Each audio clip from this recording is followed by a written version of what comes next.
TMC MLA Humayun Kabir నేను బాబ్రీ తరహా మసీద్ కడతానని మొన్న ప్రకటన చేస్తే టీఎంసీ అతన్ని బహిష్కరించింది. అయితే టీఎంసీ బహిష్కరించిందంటే ఈవిడికి మత రాజకీయాలు ఇష్టం ఉండదేమో, ఈవిడంతా కూడా పారదర్శకత్వంగా అంటే ట్రాన్స్పరెంట్ గా పరిపాలిస్తుందేమో అనుకున్నారు. ఇదంతా ఒక పెద్ద ప్లాన్. ఈ యొక్క మసీదుకి ఇప్పుడు 80 కోట్ల రూపాయలతో దీన్నైతే మొదట నిర్మిస్తున్నారు. మొత్తం దీనికి 300 కోట్ల రూపాయలు పక్క ప్లాన్ తో ఇవ్వడానికి ప్లాన్ జరుగుతుంది. ఈ ప్రార్థనా మందిరాన్ని కట్టుకోవడానికి నాకు ఎటువంటి అనుమతులు అవసరం లేదు, ఇదంతా కూడా రాజ్యాంగబద్ధమే, ఎక్కడా కూడా చట్టవిరుద్ధంగా నేను కట్టడం లేదని ఈ కబీర్ చెబుతున్నాడు. అంటే మత రాజకీయాలు ఎవరు చేస్తున్నారు, మత విద్వేషాలు ఎవరు రెచ్చగొడుతున్నారు అంటే బీజేపీ అనేది ఒక మతంతో కూడినటువంటి పార్టీ కదా అని వీళ్ళందరూ అనుకొని ఈ విధంగా వీళ్ళు ఆ మత పార్టీని మతంతోటే కొట్టాలనే ఉద్దేశంతో మమత చేస్తున్నటువంటి ప్లాన్. వాస్తవానికి బీజేపీ మతతత్వ పార్టీ అయితే ఈ 10 సంవత్సరాల కాలంలో ఎంతమంది ముస్లింల మీద దాడులు జరిగాయి? ఇంకా చెప్పాలంటే ఇప్పటికీ హిందువుల మీదే దాడులు జరుగుతున్నాయి. ఒకవేళ అది మతతత్వ పార్టీ అయితే ఇప్పటికి అక్కడ ఎంతమంది కేంద్ర బలగాలు రావాలి? కేంద్ర బలగాలు వాళ్ళని ఇప్పటికి ఉంచుతారా? అయితే దీన్ని కట్టకపోవడం తర్వాత సంగతి. అమిత్ షా ఏం ప్లాన్ చేస్తాడు అనేది మనం ఊహించలేము. కానీ దీని వెనక ఉన్నటువంటి రాజకీయం, రేపు ఎన్నికలు ఉన్నాయి కాబట్టి మమతా బేగం చేసినటువంటి ప్లాన్ లో భాగంగా నువ్వు బాబ్రీ మసీద్ గురించి మాట్లాడు, నేను నిన్ను సస్పెండ్ చేస్తాను, నీకు ఒక 100 కోట్ల వరకు డబ్బుని విరాళంగా వచ్చే విధంగా చేస్తాను, తర్వాత దాతల పేరుతో మరో 200 కోట్లు వచ్చేలా చేద్దాం.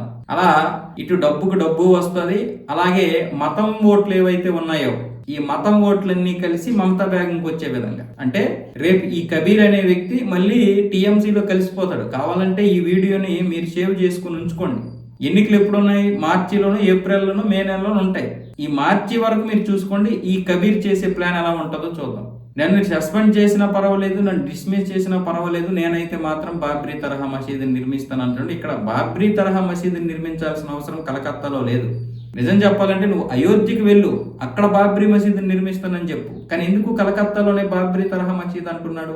బీజేపీ ఇప్పుడు వీళ్ళ మీద దాడులు చేస్తే దాన్ని ఒక పెద్ద మత రాజకీయం చేయాలని చూస్తుంది. దాడి చేయకపోతే ముస్లింల పార్టీ టీఎంసీ అని స్పష్టంగా చెప్తుంది. ఇక్కడ హిందువులే అమాయకులు. మన కాంగ్రెస్ సీఎం రేవంత్ రెడ్డి ఏమన్నాడంటే ముస్లింలు అంటే కాంగ్రెస్, కాంగ్రెస్ అంటే ముస్లింస్ అన్నారు. మరి మమతా బేగం ఏమొచ్చి ఇప్పుడు అక్కడ డైరెక్ట్ గా బాబ్రీ తరహా మసీదుకి అనుమతులు ఇచ్చేసింది. ఇప్పుడు మనస్ఫూర్తిగా బహిష్కరించింది అనుకోండి, వీడు మత రాజకీయాలు చేస్తున్నాడని, మరి అక్కడ అనుమతులు ఎలాగిస్తుంది?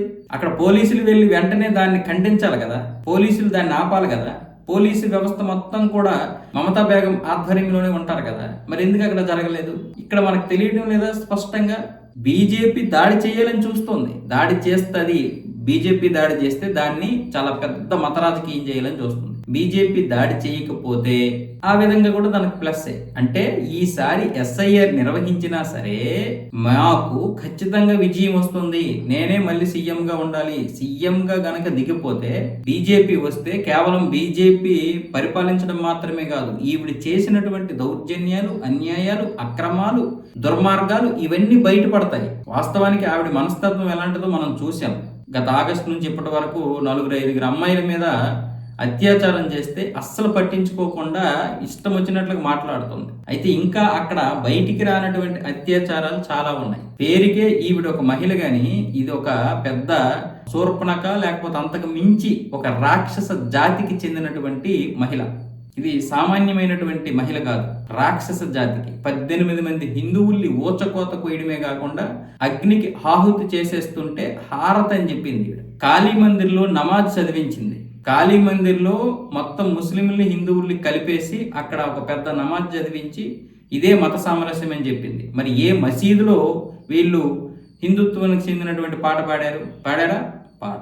ఇది మనం చేతకాని వ్యక్తులుగా ఉన్నంత వరకు ఇలాగే ఉంటుంది.